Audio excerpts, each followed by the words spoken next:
आज हम जानेंगे सारता का सिद्धांत क्या होता है और पूर्ण प्रकटीकरण का सिद्धांत क्या होता है। सबसे पहले देखते हैं सारता का सिद्धांत। इस सिद्धांत के अनुसार लेखांकन कार्यों में उन्हीं तथ्यों को प्रदर्शित किया जाता है जो महत्वपूर्ण हैं एवं वित्तीय व्यवहारों को प्रदर्शित करते हैं। जो सूचनाएं महत्वहीन हैं उन्हें छोड़ दिया जाता है। यह कहना चाहता है कि लेखा पुस्तकों में हम केवल उसी व्यवहार का लेखा करेंगे, उसी लेन-देन का लेखा करेंगे जो हमारे लेखा पुस्तकों में महत्वपूर्ण है। अनावश्यक का लेखा करके हम अपनी लेखा पुस्तकों का भार नहीं बढ़ाएंगे। यह हमारा सारता का सिद्धांत हमें कहता है। अर्थात देखिए, इससे लाभ क्या होगा और हानि क्या होगी। ऐसे हानि तो कुछ नहीं है, पर लाभ जानते हैं हम। इससे क्या होगा कि हमारे लेखा पुस्तकों में अनावश्यक की एंट्री नहीं होगी। हमारे लेखा पुस्तकें का वो भार, उस पे बोझ, एंट्रियों का बोझ कम होगा, वह सरल होगी, स्पष्ट होंगी, ताकि हमें अपनी आर्थिक स्थिति को समझने में, वित्तीय विवरणों को समझने में किसी भी प्रकार की कोई कठिनाई नहीं होगी। इसे हम एक उदाहरण के हिसाब से समझते हैं ताकि आपको स्पष्ट हो जाए। देखिए, हम मान लो हमारा एक व्यापार है, एक बिजनेस है। मान लो हमारी किराने की दुकान है, ठीक है। अब किराने की दुकान में चूंकि हम लोग बिल बनाते हैं, पेन पन्ने में बिल तो बनाते हैं ना। अब हम क्या करेंगे, एक पेन खरीद के लेके आते हैं, ठीक है। 10 रुपए का पेन है, हम लेखा पुस्तकों में क्या एंट्री करेंगे, 10 रुपए का शॉप एक्सपेंस या स्टेशनरी एक्सपेंस, 10 रुपए का। अब वह पेन हमारा उस साल में ख़त्म नहीं होता है, उस वित्तीय वर्ष में ख़त्म नहीं होता है, अप्रैल से लेके 31 मार्च तक आधी स्याही बचती है, जिसका उपयोग हम अगले फाइनेंशियल ईयर के लिए करते हैं। तो क्या हम ऐसा लेखा करेंगे कि 5 रुपए का खर्चा इस साल और 5 रुपए का खर्चा दूसरे साल? ऐसा तो नहीं करेंगे ना। सीधा उसको उसको हम लोग खर्चे में 10 रुपए ही दिखाएंगे कि ये हमारा इस साल का खर्चा है। यही है सारता का सिद्धांत। सारता का सिद्धांत यही स्पष्ट करता है कि लेखों में अनावश्यक लेखे ना किए जाएं। लेखा पुस्तकों में अनावश्यक तरीके के कोई भी लेखे ना हो जिसका कोई महत्व ही ना हो। ये एक छोटा सा उदाहरण था। ऐसे अनेक मैंने आपको छोटा सा उदाहरण इसलिए दिया ताकि आपको स्पष्ट हो जाए, कहानी पूरी तरीके से क्लियर हो जाए कि सारता का सिद्धांत क्या कहता है। अब है हमारा पूर्ण प्रकटीकरण का सिद्धांत। अब जानते हैं, समझते हैं पूर्ण प्रकटीकरण का सिद्धांत क्या कहता है। पूर्ण प्रकटीकरण का सिद्धांत यह स्पष्ट करता है कि लेखांकन में सभी महत्वपूर्ण तथ्यों एवं सूचनाओं को निष्पक्षता के साथ सही रूप में प्रकट किया जाना चाहिए। देखो, पूर्ण प्रकटीकरण का सिद्धांत क्या कहता है कि लेखांकन के जो भी महत्वपूर्ण तथ्य एवं सूचनाएं हैं, ये जो पेंसिल वाला उदाहरण था यह यहाँ पे काम नहीं करेगा। वो इस सूचनाओं की बात नहीं कर रहा है, वह महत्वपूर्ण तथ्यों एवं सूचनाओं की बात कर रहे हैं।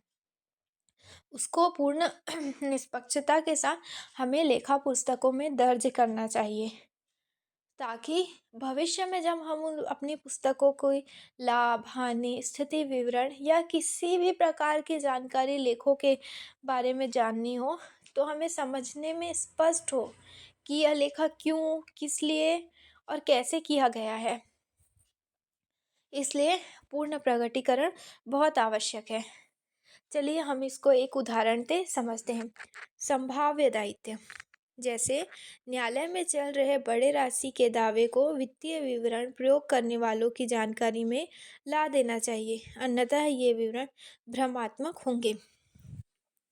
मान लो आपके ऊपर कोई केस चल रहा है न्यायालय में, ठीक है।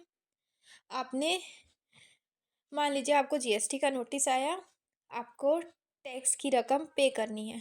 अब आपने क्या करा, अपील कर दी कि नहीं, मुझे इतना टैक्स मुझ पर नहीं आना चाहिए, मैंने तो पहले से ही टैक्स पे कर दिया, ठीक है। तो क्या होगा, अपील करने की कंडीशन ये होती है कि जितना भी रकम है टैक्स का, उसका कुछ परसेंट आपको पहले न्यायालय में डिपॉजिट करना पड़ता है, ठीक है। तो इसका लेखा पुस्तकों में किया जाना आवश्यक है। यह क्यों आवश्यक है? देखिए, अगर आप केस जीत जाते हैं तो पैसे आपको वापस प्राप्त हो जाएंगे, परंतु जब वो आपने जाने का दिखाया ही नहीं है तो आप आने का उसका कौन सा माध्यम दिखाएंगे? आप क्या दिखाएंगे कि वो पैसे आपको क्यों मिले? इसीलिए यह आवश्यक है कि हम उस डिपॉज़िट की एंट्री करें, ताकि जब वह वापस आए तो हमें पता रहना चाहिए कि यह पैसे कहाँ से आए हैं। इसका दूसरा उदाहरण है, यदि ह्रास विधि, स्टॉक मूल्यांकन विधि, अपर्याप्त ऋणों के प्रावधान के तरीके में कोई परिवर्तन किया गया हो तो इसे स्थिति विवरण के नीचे टिप्पणी में प्रकट कर देना चाहिए। ह्रास विधि हमने पहले की क्लासेस में भी पढ़ चुके हैं कि ह्रास क्या होता है? डेप्रिसिएशन, जो हमारी संपत्ति पे लगता है। ठीक है, मैंने पहले बताया था कि ह्रास की जो परसेंटेज रहती है वह हर साल सेम रहता है, परंतु किसी कारण से या सरकार के किसी प्रावधान से उस परसेंट में भिन्नता आती है। जैसे अभी मशीनरी पे हमारा ह्रास की दर कितनी है? 15%। हमने पिछले 3 सालों से 15% की दर से ह्रास लगा रहे हैं। अब मान लो सरकार ने उसे बदल के 20% कर दिया, ठीक है, तो हम इस साल क्या करेंगे? 20% की दर से ह्रास लगाएंगे। तो अब हमें पता कैसे चलेगा? जब भविष्य में हम अपनी पुस्तकों को देखेंगे तो हमें क्या समझ आएगा कि पहले का कैलकुलेशन अलग और अभी का कैलकुलेशन अलग क्यों आ रहा है? हमें तो कुछ याद ही नहीं रहेगा। इसीलिए वह जो कैलकुलेशन है उसे हमें नीचे नोट करके लिखना आवश्यक है, एक टिप के रूप में, कि पहले हमारी 15% की दर थी, अब कुछ सरकार के प्रावधान के इस आर्टिकल के कारण इसे हमने 20% लिया है। यह एक मैं छोटा सा उदाहरण था, ऐसे कुछ अन्य भी हो सकते हैं, जैसे स्टॉक मूल्यांकन विधि।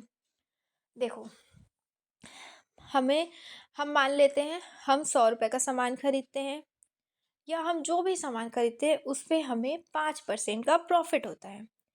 तो जब हम स्टॉक का अंतिम मूल्यांकन करेंगे तो बचे हुए स्टॉक की रकम पे 5% जोड़कर उसका मूल्यांकन कर देंगे। पिछले कई वर्षों से हम ऐसे करते आ रहे हैं, ठीक है। अब क्या हुआ? इस वर्ष हमारा कुछ माल खराब हो गया, चोरी हो गया, या आग लग गई, कुछ भी हो गया, किसी भी प्रकार से डैमेज हो गया, ठीक है। तो अब हमको क्या करना है? अब हम उसमें एग्जैक्ट 5% प्रॉफिट तो नहीं जोड़ सकते ना, हमारा जो नुकसान हुआ हम उसको तो माइनस ही करेंगे ना। मान लो 5% में से हमारा जो 1% था वो हमारा नुकसान हो गया, बचा 4%। अब हम 4% ही प्रॉफिट जोड़ेंगे। तो जो अंतिम स्टॉक पे हमने 4% प्रॉफिट जोड़ा, उसका कारण हमें नीचे टिप में लिखना आवश्यक है। एकदम आप स्पष्ट कारण ना भी लिखो, लेकिन आपको ये तो लिखना पड़ेगा कि 5% जोड़ा जाता था, इस बार हमने 4% जोड़ा है, ताकि भविष्य में हम जब देखें अपने लेखों को तो हमें पूर्ण रूप से स्पष्ट रूप से समझ आए कि यह किस लिए हुआ है और किस तरीके से हुआ है, ठीक है। अब और इसके एग्जाम्पल है अपर्याप्त अपर्याप्त ऋणों के प्रावधान, ठीक है। अपर्याप्त ऋणों के प्रावधान, यह क्या होता है? अपर्याप्त ऋण किसे कहते हैं? सबसे पहले तो इस चीज़ को समझना जरूरी है। अपर्याप्त ऋण वो धनराशि होती है जो हमें मिलने वाली होती है परंतु प्राप्त नहीं होती। हमने कोई सामान बेच दिया, ठीक है, और बदले में हमें पैसे अभी प्राप्त नहीं हुए हैं, वह भविष्य में हमें मिलने की आशा है, ठीक। हर साल हम जो हमारे पास पैसे मिलने बचे हम उसकी सीधी सीधी सीधी एंट्री कर देते हैं, ठीक है। अब हमको मान लो इस साल में पता चल रहा है कि जो 20,000 हमको मिलने बचे थे उसमें से 5,000 जो राम से देने के मिलने बचे थे वो हमें पैसे नहीं देगा। हमें पता चल जाता है वह नहीं देना चाहता, हम उससे मांग मांग के थक गए, अब हमको पता हो गया है कि वो नहीं देगा। तो उस 5,000 को हम किस में डाल देंगे? डूबत ऋण में। तो अब हमको कितना लेना बचा है? 15,000 रुपये, मात्र 15,000 रुपये। तो हम अपने लेखा पुस्तकों में टिप करके लिखेंगे कि 5,000 हमारे क्या हो गए? डूबत ऋण हो गए।